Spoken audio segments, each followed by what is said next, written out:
놀라운 축복의 비밀 하신 말씀은 요한복음 제6장 35절의 말씀입니다. 예수께서 이르시되 나는 생명의 떡이니 내게 오는 자는 결코 줄이지 아니할 터요 나를 믿는 자는 영원히 목마르지 아니하리라. 아멘. 기독론 제10번째 시간입니다. 예수님은 생명의 떡이다. 예수님은 생명의 떡이다 라는 말씀이 제목으로 은혜를 나누고자 합니다. 예수님께서는 하늘에서 내려온 떡, 하나님의 떡, 참떡이라고 그랬습니다. 광야에서 만나를 내려서 이스라엘 민족을 먹이신 주님, 또한 광야에서 반석을 쳐서 생수를 내어 이스라엘 민족을 목마르지 않도록 갈증을 해소시켜 주신 하나님, 그 하나님께서 광야에서 만나를 내리시고 생수를 주신 것처럼 예수님께서는 바로 생명의 떡이 되신다. 그래서 나는 생명의 떡이니 라고 아예 예수님께서 직접 말씀하셨습니다. 나는 생명의 떡이니 내게 오는 자는, 예수님께 오는 자는 결코 줄이지 아니할 터이요 나를 믿는 자는 영원히 목마르지 아니하리라. 이 말씀을 통해서 생명의 떡 대신 바로 예수님을 증거하고 있다 하는 그런 말씀이 되는 것입니다. 요한복음 제6장 31절에서 요한복음 제6장 31절에서 33절까지 말씀을 보시면 기록된 바 하늘에서 그들에게 떡을 주어 먹게 하였다 함과 같이 우리 조상들은 광야에서 만나를 먹었나이다. 32절 예수께서 이르시되 내가 진실로 진실로 너희에게 이르노니 모세가 너희에게 하늘로부터 떡을 준 것이 아니라 내 아버지께서 너희에게 하늘로부터 참떡을 주시나니. 33절 하나님의 떡은 하늘에서 내려 세상에 생명을 주는 것이니라. 바로 우리가 육신의 생명을 이어가려면 떡을 먹어야 되죠. 음식을 먹어야 됩니다. 그렇듯이 우리 영혼의 삶을 생명을 얻게 하려면 바로 하나님의 말씀을 받아야 됩니다. 바로 예수님을 믿어야, 예수님께 나아가야 생명을 얻게 된다. 영생, 영원한 생명을, 구원과 영원한 생명을 얻게 된다 하는 그런 말씀이 되는 것이죠. 그런데 예수님께서는 내가 너희에게 줄 떡이 있는데 그 떡이 바로 세상의 생명을 위한 내 살이다. 그래서 내 살과 내 피를 먹고 마시지 아니하면 살 수가 없다. 그래서 자신을 먹으라라고 말씀을 하셨습니다. 요한복음 제6장 51절의 말씀입니다. 요한복음 제6장 51절 나는 하늘에서 내려온 살아있는 떡이니 사람이 떡을 먹으면 영생하리라. 내가 줄 떡은 곧 세상의 생명을 위한 내 살이니라 하시니라.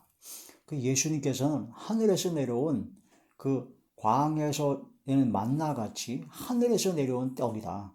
살아있는 떡이다. 살아있는 떡이다. 그래서 이 떡을 먹어야 산다. 바로 이것은 바로 세상의 생명을 위한 내 살이다. 그 예수님을 먹어야 된다라는 거죠. 예수님을 먹는다라는 것은 예수님께서 십자가에 못 박혀 돌아가신 것이 바로 세상 죄를 지고 한 하나님의 어린 양으로서 우리 모든 죄를 대신 지시고 대속하시고 속량하신 그 은혜와 은총을 마음으로 믿는 겁니다. 마음으로 믿어야 그게 바로 예수님을 먹는 것이다. 바로 하늘에서 내려온 살아있는 떡, 예수님을 먹는 것이다.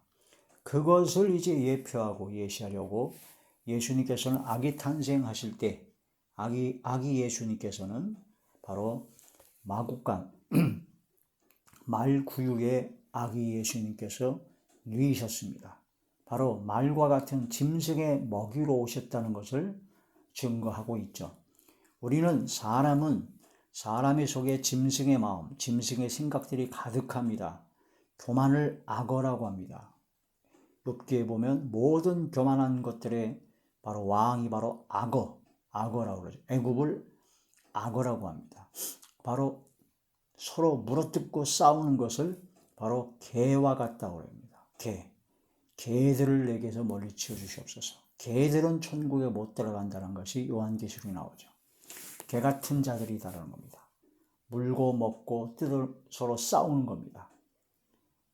탐욕, 탐심과 욕심이 가득하여 족한 줄 알지 못하는 바로 돼지 같은 마음과 생각들이 있다는 겁니다.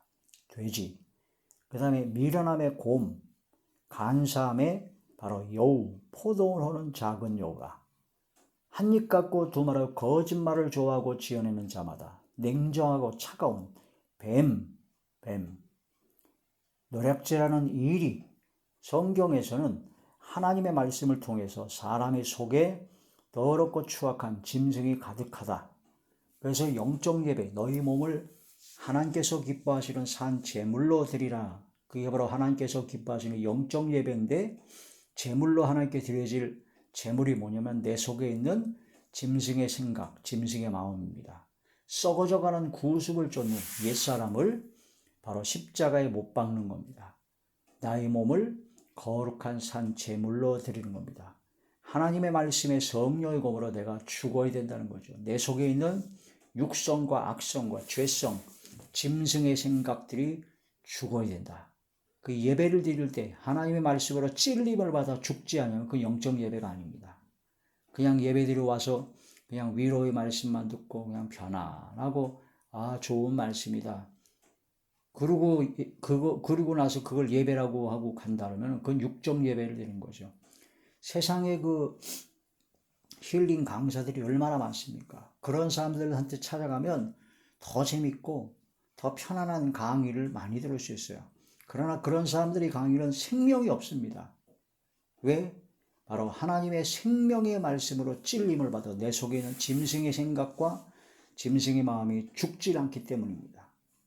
교회에 와서도 똑같이 라이온스 클럽이나 로타리 클럽처럼 어떤 힐링 강사처럼 자기 개발을 하는 그런 강사처럼 그런 목사의 말을 듣고 편안함을 추구한다면 그건 아주 잘못된 겁니다. 예배를 드리오면 내가 죽어야 됩니다. 내 속에 있는 짐승이 죽어야 됩니다. 하나님의 말씀이 칼로, 성령의 검으로, 성령의 불방망이의 말씀으로 내 속에 있는 교만과 고집의 돌덩어들이 다 부서져야 됩니다. 하나님의 말씀을 통해서 찔림을 받고, 그래서 하나님의 말씀을 먹어야, 듣고 보고 마음으로 깨달아야, 하나님의 말씀을 깨달아야 내 속에 찔림이 되고 내 속에 짐승의 생각들이 죽습니다. 그게 바로 생명을 얻게 되는 거죠. 그 예수님을 먹어라. 내가 줄 떡. 세상의 생명을 위한 내 살을 먹어라. 바로 살아있는 떡인 바로 예수님의 말씀을 듣고 예수님의 말씀을 보고 예수님의 말씀을 마음으로 깨달아 믿음으로 그 말씀을 받아들여라. 그리고 믿음으로 순종하라. 그게 바로 예수님을 먹는 겁니다.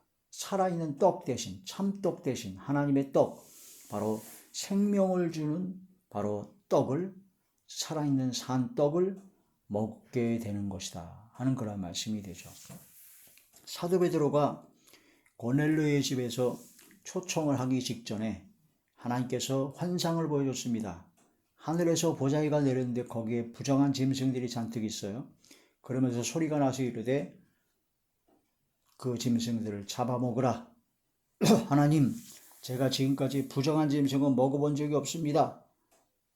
그랬더니 3번을 반복했죠. 바로 내가 깨끗하다 했는데 왜 더럽다 하느냐. 잡아먹으라. 그것이 바로 고넬료와 같은 이방인들에게 복음을 전파해서 그들로 믿게 하는, 성령으로 거듭나게 하는 것이 바로 그들을 잡아먹는 것이다 라는 것입니다.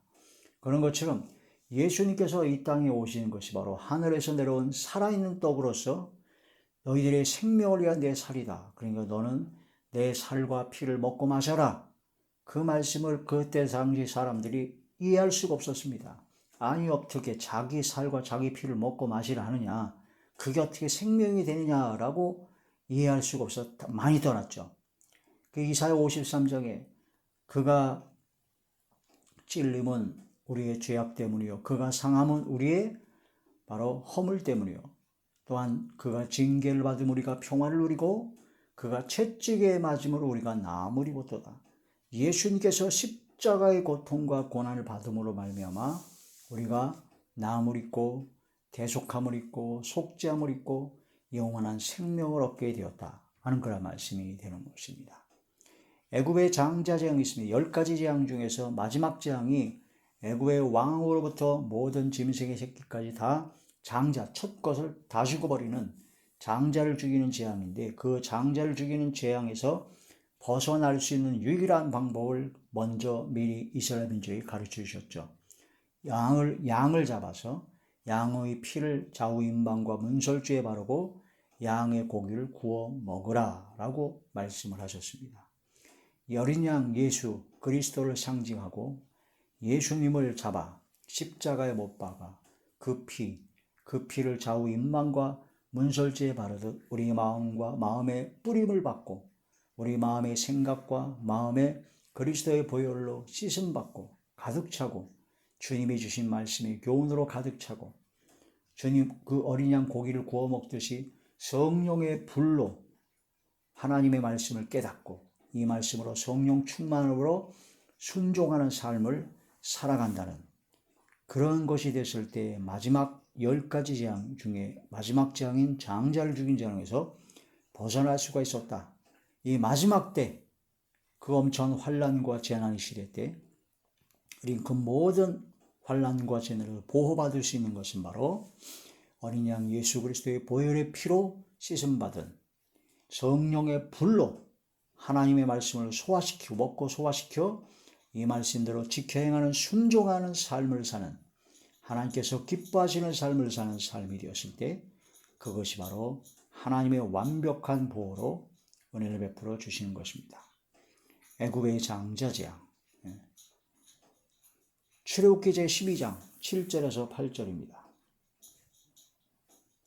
출애굽기 제12장 7절에서 8절 그 피를 양을 먹을 집 좌우 문설주와 임방에 바르고 그 밥에 그 고기를 불에 구워 무교병과 무교병이 누룩이 안 들어간 떡입니다. 무교병과 쓴 나물과 아울러 먹되 쓴 나물과 무교병과 고기를 구워 먹어야 된다. 무교병, 술이 들어가지 않은 떡입니다. 누룩이 없는 떡이죠. 하나님의 말씀을 떡이라고 그랬고 바로 누룩이 없는 무교병을 먹으라고 하셨습니다. 출애굽기 제12장 15절의 말씀입니다.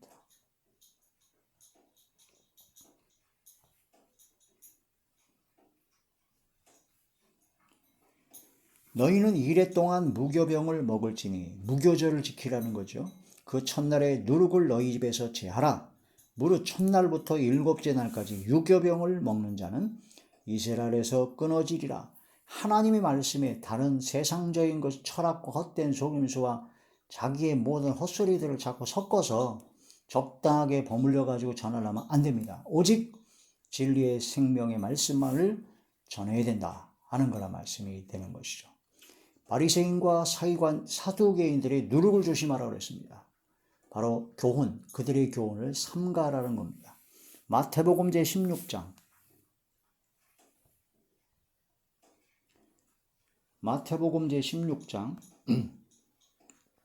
11절에서 12절 말씀. 어찌 내 말하는 것이 떡에 관함이 아닌 줄을 깨닫지 못하느냐. 오직 바리새인과 사두개인들의 누룩을 주의하라 하시니 그제서야 제자들이 바로 떡의 누룩이 아니요 바리새인과 사두개인들의 교훈을 삼가라고 말씀하신 줄을 깨달으니라. 바리새인과 사기관들의 그 교훈, 그들의 말을 삼가하고 조심해라. 하나님의 말씀만 받아먹어라. 무교정, 무교병, 누룩이 들어가지 않은 오직 진리의 말씀만, 생명의 말씀만 받아먹으라는 거죠. 살리는 것은 영이니 바로 육은 무익하고 내가 너희에게 이른 말, 그게 바로 영이요 생명이라는 겁니다. 요한복음 제6장 63절의 말씀입니다. 살리는 것은 영이니 육은 무익하니라. 내가 너희에게 이른 말이 영이요 생명이라. 주님의 말씀은, 하나님의 말씀은, 이 생명의 말씀은 영이요, 살리는 영의 말씀이요, 생명의 말씀이다. 그러므로 성경 말씀 외에 다른 것을 자꾸 섞어서 전하는 것은 하나님의 말씀을 도적질한다고 예레미야에서 나옵니다. 하나님의 말씀을 도둑질하는 도둑놈이 바로 주의 종이라고, 목사라고, 부흥강사라고, 신학교수라고 하면서 하나님의 말씀 외에 다른 것을 섞어서 이상한 걸 전하는 것이 바로 도둑놈들입니다. 바로 하나님의 말씀을 도둑질하는 도둑들이다. 이 하나님의 말씀, 예수님이 바로 양의 문이기 때문에 예수님의 오직 진리의 말씀만을 전해야 되는데 그 말씀을 전하지 않고 자꾸 다른 것을 전해요. 그게 바로 강도요 절도요, 바로 노략질하는 일이다. 광명한 천사로 가정하고 의의 일거로 가정을 하지만 아주 미끄러운 말로, 아주 유리한 말로 멋지게 말을 하지만 어떤 경우는 막 표적과 기사, 이적도 나타나지만 하나님의 말씀에 다른 걸 전하면 저주입니다. 오직 진리의 생명의 말씀만을 그대로 주신 대로 전해야 되고 이 말씀대로 지켜 행하는 순종의 믿음을 가져야 됩니다. 우리가 율법의 행위로서 구원을 받을 수 없습니다. 내가 어떤 행위라, 어떤 행위를 통해서 그 행위의 그 공적으로 인해서 구원받는다, 그것은 아닙니다. 전혀 받을 수가 없습니다.